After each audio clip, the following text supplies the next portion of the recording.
Good morning everyone. We are at the maiden edition of 4G World India event represented by Light Reading India and United Business Media. Here with us Mr. Vimal Wakhlu, who is CMD TCIL. Hello sir, how are you doing? I'm fine. How did you find the event, sir? It's nice, seeing the response of the people. Right. There are so many people standing over there in the Right. conference hall as well. That shows that people are really excited about it. Right.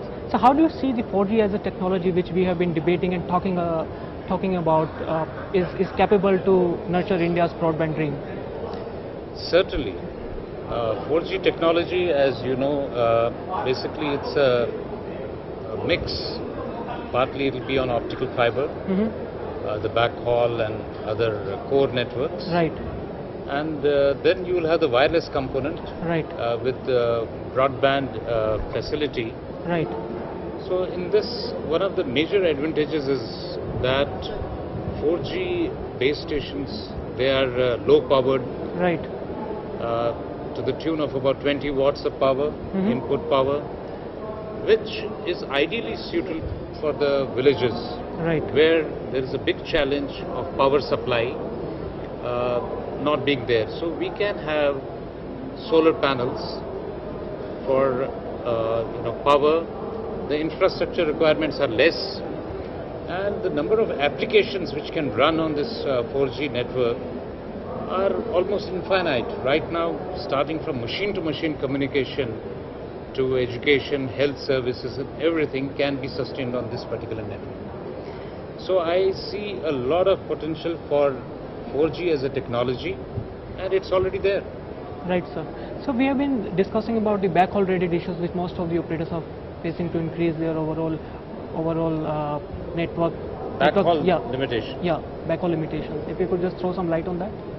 Well, backhaul definitely is a challenge in India because, in the rural areas, Right. It doesn't remain economically viable for individual operators Right. to take their fiber. But to mitigate this challenge, government has come up with a scheme called National Optical Fiber Network. Okay. So the initial plan is to link about 250,000 villages in India, Right. where the panchayats are located, on optical fiber media. Right. And this will act as a backbone for all the telecom operators. They can use this as a backhaul. Right.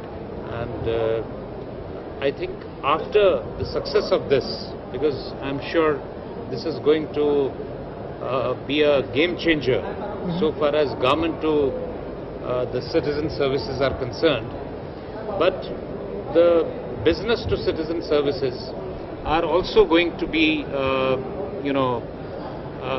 going to see a change, a revolution of all sorts, because there is so much of content which can flow on these networks. Okay. Okay.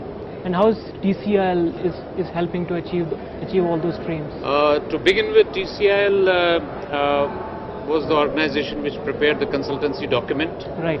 for National Optical Fiber Network on the back, and we are also involved in various services, because in some areas we are also service providers.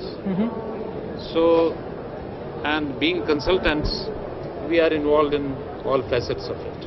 All right.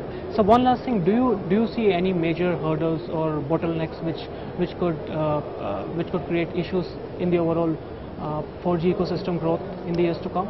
Well, I think a thought needs to be given to basically the spectrum rationalization. Okay. My personal opinion is that if this runs on 700 megahertz band, the system would be more economical, Okay. technically, because then the size of the infrastructure would be Right. much lower. Right.